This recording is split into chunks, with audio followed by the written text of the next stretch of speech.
Jai Hind everyone, this is Varsha Dubey. Welcome to you all in your social science class. Student, आज की video में हम क्या पढ़ने वाले हैं? आज हम स्टार्ट करते हैं अपना फर्स्ट चैप्टर इकोनॉमिक्स का. We'll start today the first chapter of economics, that is the story of village Palampur. ठीक है, लेकिन चैप्टर शुरू करने से पहले before starting the chapter I just want to tell you that what are you going to learn. आप जब इस चैप्टर को पढ़ोगे तो आप पढ़ोगे क्या? What will you learn going through this video या गोइंग थ्रू दिस चैप्टर? इस चैप्टर को पढ़ के आपको पता क्या लगेगा? ठीक है, क्या चीज़ें आप सीखोगे? You will learn about concept related to production from this story. Production से रिलेटेड जो कॉन्सेप्ट है वो आपका क्लियर होगा. ठीक है. Besides that, you will know about different activities of Palampur along with farming.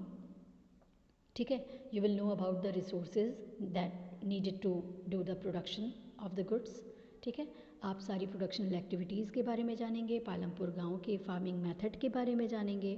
ठीक है, साथ में वो कौन कौन से रिसोर्सेज की ज़रूरत होती है जिनसे हम प्रोडक्शन कर पाएँ किसी गुड्स और सर्विस का, इन सब के बारे में पढ़ेंगे. ठीक है, so let's start our chapter. ठीक है, चैप्टर हम अपना शुरू करते हैं. Palampur is a hypothetical village well connected with towns.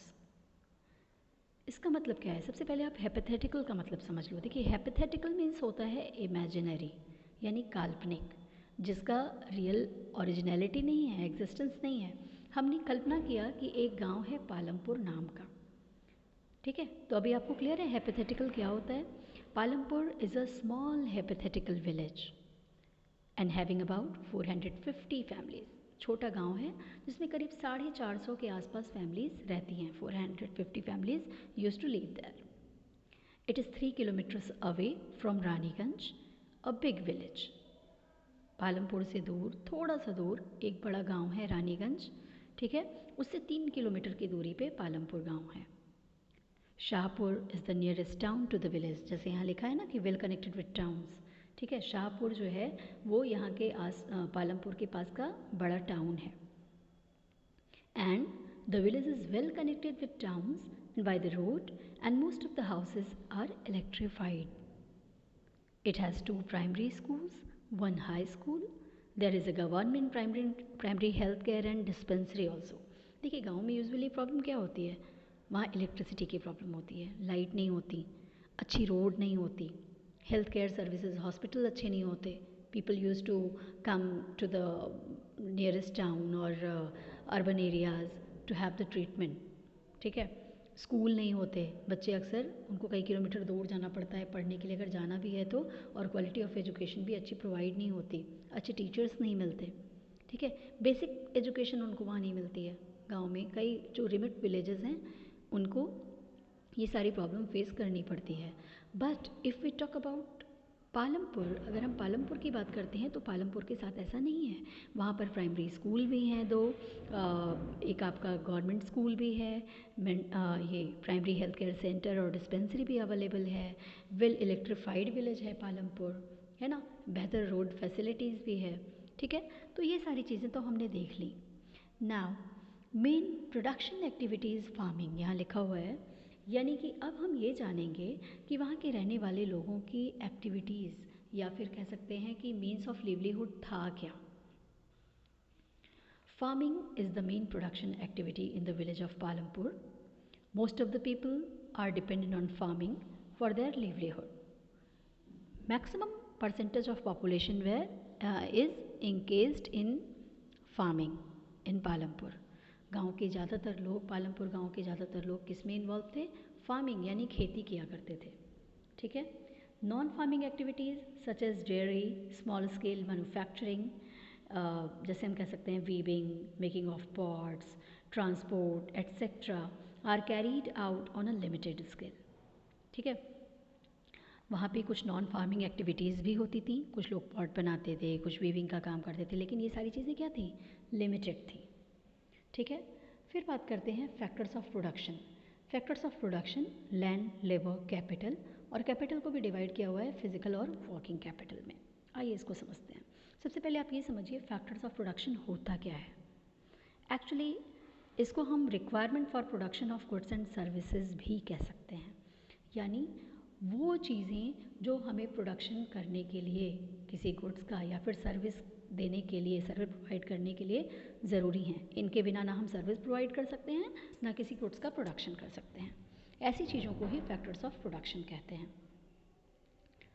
Land, labour and capital R the basic requirement for the production of goods and services which are popularly known as the factors of production. Land की अगर हम बात करें तो land includes all the gift of nature, इसमें सारी चीज़ें आएंगी लैंड में, soil, water, forest, minerals etcetera. और अगर लेबर की बात करते हैं तो labour means human effort which of course include physical as well as the mental labour. Labour की अगर हम बात करें तो यहाँ पे सारी चीज़ें आएंगी लेबर में, मेंटल लेबर भी आएगा, फिजिकल लेबर भी आएगा। Physical capital is the third requirement.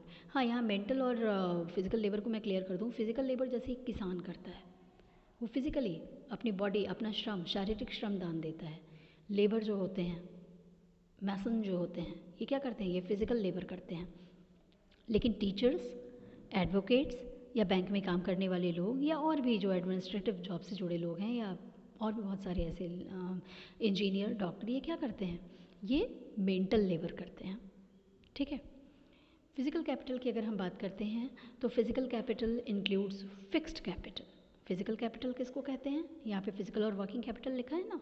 Physical capital का मतलब होता है फिक्स्ड कैपिटल, जैसे टूल्स, मशीन्स, बिल्डिंग्स एट्सेट्रा। और वर्किंग कैपिटल में क्या आता है? Working capital includes raw material such as seeds for the farmer, yarn for the weaver and money in hand.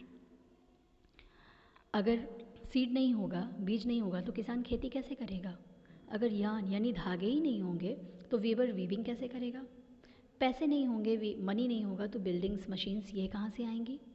तो इसका मतलब है कि फैक्टर्स ऑफ प्रोडक्शन, अब आपको क्लियर हो गया होगा, लैंड, लेबर और कैपिटल है। कैपिटल में भी फिजिकल कैपिटल और वर्किंग कैपिटल होते हैं। ठीक है। लेकिन एक बात और यहाँ पे मैं बता दूँ, that there is a fourth requirement too. We'll need knowledge to be able to put together land, labour and physical capital. This is called human capital, and we'll learn more about this in next chapter. In this way, we can say that every production is organized by combining land, labor, physical capital, and human capital, which are known as factors of production. यानी कि तीन तरीके के labour की तो हमने तीन तरीके के फैक्टर्स की तो बात की, लेकिन एक चौथा भी फैक्टर इम्पॉर्टेंट है जिसको हम कह सकते हैं कि नॉलेज। अगर नॉलेज नहीं है तो हम कैसे प्रोडक्शन करेंगे? सारी चीज़ें पढ़ी हैं लेकिन अगर हमको उसको ऑपरेट करने नहीं आ रहा है, मशीनें पढ़ी हैं लेकिन हम टेक्नोलॉजी से अनअवेयर हैं, हमें पता ही नहीं है, हमारे में वो स्किल ही नहीं है, तो वो यूज़लेस होगा ना।